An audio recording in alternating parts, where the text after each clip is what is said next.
Communication, marketing, recrutement. Vos besoins ont des solutions vidéo avec Décideur TV, le studio.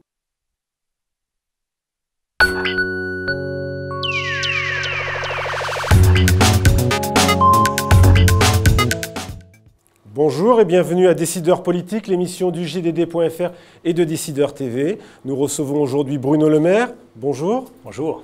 Député UMP de l'Eure, ancien ministre de l'Agriculture. Avec vous, nous allons justement faire le point sur la situation économique des agriculteurs à la veille de l'ouverture du salon. Nous vous interrogerons aussi, bien sûr, sur la situation internationale en Ukraine, très préoccupante. Et comme chaque semaine, Caroline Vigoureux, bonjour. Bonjour. Fouiller les réseaux sociaux, Internet, pour savoir ce qu'on dit de vous. Mais commençons d'abord par l'Ukraine, à feu et à sang. Le nombre de victimes s'accumule hélas depuis le milieu de semaine. François Hollande et Angela Merkel ont assuré hier que les auteurs de violences seront sanctionnés. D'abord, est-ce que leur réaction est à la hauteur de ce qui se passe dans ce pays? Je trouve que c'est une réaction qui est tardive et que l'Union européenne aurait pu se préoccuper davantage de la question ukrainienne depuis des semaines qu'il y a le conflit auquel nous assistons entre les manifestants et le gouvernement en place. Maintenant, il y a une prise de conscience.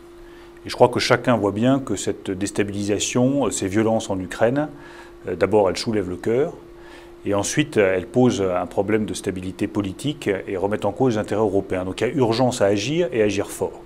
On a envoyé les ministres français, allemands et polonais des Affaires étrangères à Kiev. Ils y sont actuellement. Très bien, je crois que c'est une bonne décision. Je souhaite qu'ils poursuivent leurs négociations en se rendant également à Moscou, car Moscou fait évidemment partie du jeu. Je souhaite qu'il y ait des sanctions immédiates qui soient décidées par l'Union européenne. Et je souhaite enfin qu'il y ait une réunion immédiate du Conseil européen, c'est-à-dire des chefs d'État.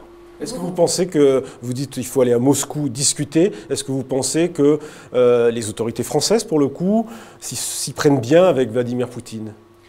Je crois que tout ce qui permettra d'amorcer un dialogue entre Union européenne, les autorités ukrainiennes et les autorités russes ira dans le bon sens. Il n'y a pas d'autre solution que politique.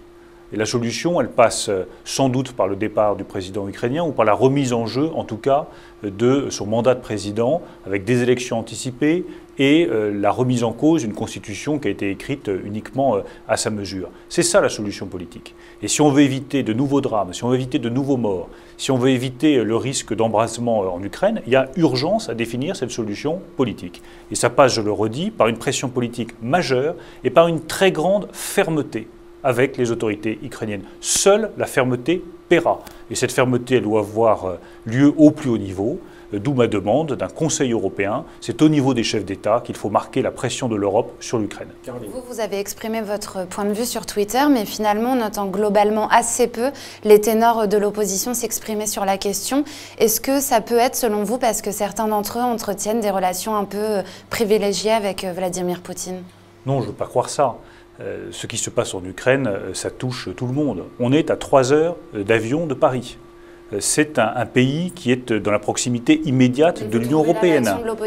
Je trouve que nous avons, nous, opposition, à réclamer de la manière la plus forte possible une très grande fermeté de l'Union européenne, une réunion des chefs d'État européens, car c'est à ce niveau-là que ça se joue, et un dialogue avec Vladimir Poutine et son ministre des Affaires étrangères, parce que la solution passe aussi par Moscou. Soyons rassemblés sur ces sujets-là, c'est vraiment pas un sujet sur lequel il peut y avoir des querelles politiciennes. On doit mettre fin au bain de sang.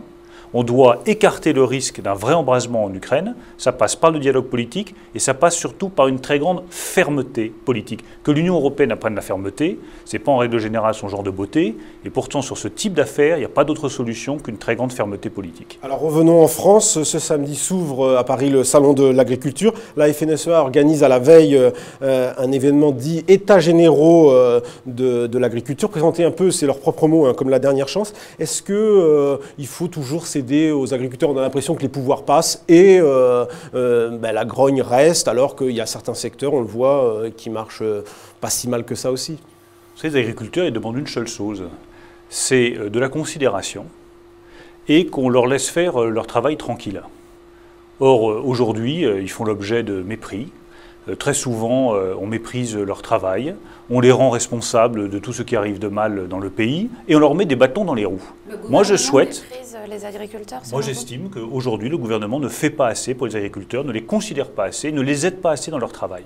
Moi, j'aimerais qu'on respecte les agriculteurs de France, qui apportent énormément au pays en termes de richesse, en termes d'occupation du territoire, en termes d'emploi. Et j'aimerais que le gouvernement leur facilite la vie. Leur faciliter la vie, c'est quoi? C'est alléger les règles environnementales qui sont aujourd'hui parfois trop tatillonnes, c'est alléger les contrôles, c'est simplifier leur vie administrative. Tout ça n'est pas fait aujourd'hui. Stéphane Le Vol, ça fait un bon ministre de l'Agriculture ou pas? Je n'ai pas à juger mon successeur, c'est une politique que je juge. Critiqué par les responsables et dirigeants du monde agricole. Oui, mais j'ai vraiment comme règle de comportement de ne pas critiquer mon successeur personnellement. C'est la politique que je juge. J'estime que cette politique, elle n'est pas satisfaisante pour les agriculteurs parce qu'il faut simplifier leur vie, alléger les charges qui pèsent sur les exploitations et leur laisser libres de produire dans les meilleures conditions possibles. Ce n'est pas le cas aujourd'hui et il y a urgence à changer de cap si on ne veut pas avoir des agriculteurs qui vivent toujours plus difficilement et qui finalement ne s'en sortent pas. Alors changer de cap, c'est aussi peut-être la question du remaniement qui revient sur la table. On le voit dans les différents commentaires, y compris dans les commentaires de certains responsables de la gauche qui le souhaitent. Le changement d'équipe est-il selon vous inéluctable et peut-il redonner du souffle au président presque à, j'allais dire, pas à mi-quinquennat, mais pas loin? Vous savez, c'est au président de la République seul de décider s'il doit changer de Premier ministre, changer de gouvernement, changer de ministre. Moi, je crois que ce qui frappe les Français aujourd'hui, c'est l'absence d'autorité à la tête de l'État. Il n'y a pas d'autorité. Vous parlez de Jean-Marc Ayrault? Non, je parle du président de la République. Où est l'autorité du président de la République? Où est la vision? Où est le cap? On nous parle de pacte de responsabilité. Où sont les décisions? On voit bien qu'aujourd'hui, il y a des divisions fortes au sein de la société française, y compris sur les sujets de société. Où est l'autorité de l'État? Où est l'autorité du président de la République? Où est sa vision de la société française? Je crois qu'aucun remaniement ne changera cette critique fondamentale que les Français adressent au président de la République. Où est votre autorité? Il n'y a pas d'autorité à la tête de l'État et ce n'est pas un changement de gouvernement, ce n'est pas un changement de Premier ministre qui changera quoi que ce soit. C'est un changement dans le comportement même du président de la République, dans ses choix politiques et dans sa vision de la France. Alors venons-en au municipal. Vous sillonnez la France depuis plusieurs mois. Est-ce que vous sentez monter la vague bleue, pour reprendre l'expression d'un de vos amis, Jean-François Copé? Une vague bleue peut-être pas, mais de bons résultats aux élections municipales, je crois que c'est à notre portée. Je pense que dans beaucoup de villes de France, nous ferons de bons résultats. Je pense que nous pourrons reprendre des villes comme Saint-Étienne, des villes comme Valence, des villes comme Angers, peut-être d'autres villes dans le Nord, je pense à Tourcoing. Je pense qu'on peut faire de bons résultats dans des villes où, soi-disant, la gauche est là de toute éternité, il restera de toute éternité. Nous ferons de bons résultats à Lyon avec Michel Avart. Nous ferons de bons résultats, je pense, à Nantes avec Laurence Garnier. Je crois que Strasbourg, avec la très belle campagne que mène Fabienne Keller, est à notre portée. Donc je vais suivre ça évidemment avec énormément d'attention. Moi je suis allé soutenir partout le plus possible toute cette nouvelle génération de droite et du centre qui est en train d'émerger et qui constituera pour nous des réserves de force formidables pour les prochaines élections. Donc je crois qu'il y aura de bons résultats pour la droite, de bons résultats pour notre famille politique. Et une nouvelle génération va émerger, c'est-à-dire plein de visages que vous n'avez pas encore vus, que vous ne connaissez pas encore, vont prendre des responsabilités. Et je pense que pour toute notre famille politique, c'est une excellente nouvelle parce qu'on a besoin de renouveau, on a besoin de nouvelles têtes, on a besoin de nouveaux discours, on a besoin de fraîcheur, vous savez, dans notre famille politique. Et cette fraîcheur, c'est eux qui vont l'apporter. Est-ce que vous redoutez que le vote sanction constaté par les sondeurs ne profite davantage au FN qu'à l'UMP? Je pense qu'il y aura d'abord une forte abstention de la gauche, de tous ceux qui sont déçus par François Hollande et qui estiment avoir été trompés par François Hollande.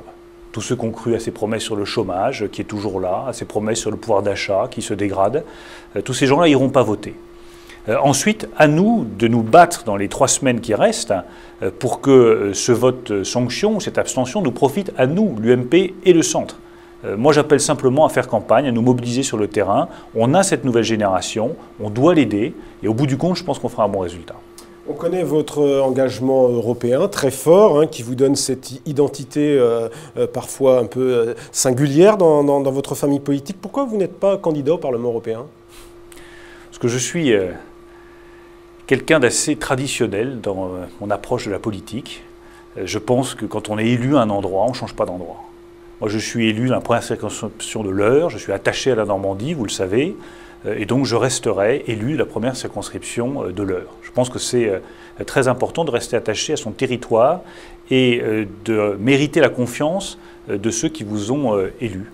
Il y a d'autres candidats pour les élections européennes. C'est un combat qui va être difficile. Le Front oui, mais moi National, je participerai à ce combat. Et je pense que c'est important de soutenir nos élus et surtout de faire de vraies propositions en matière européenne. Mais pas besoin d'être candidat aux élections européennes ou de devenir député européen pour défendre une autre vision de l'Europe et pour réclamer que l'Europe change de cap rapidement. Aujourd'hui, l'Europe, elle va dans le mur.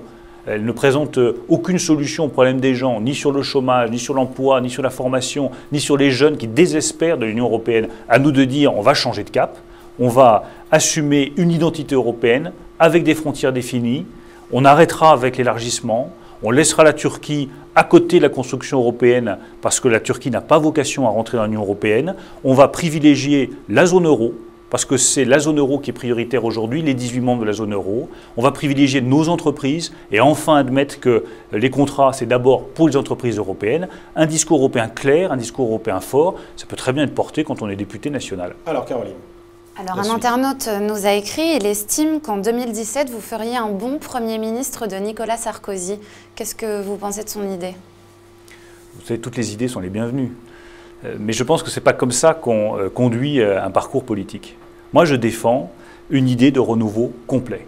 Je pense que les gens n'en peuvent plus de ce qu'ils voient de la vie politique depuis 20 ou 25 ans. Ça fait 20 ou 25 ans qu'on raconte la même chose, qu'on a les mêmes pratiques politiques, qu'on cumule les mandats, qu'on laisse des hauts fonctionnaires devenir députés ou sénateurs. Moi, je veux changer tout ça. Je veux un renouveau complet. Je pense qu'il faut qu'on tourne la page, que nous passions à autre chose, que nous reconstruisions la France sur la base d'un nouveau modèle français. À commencer par tourner la page d'années et d'années de vie politique qui n'ont pas donné les résultats que les Français étaient en droit d'attendre de nous. Oui.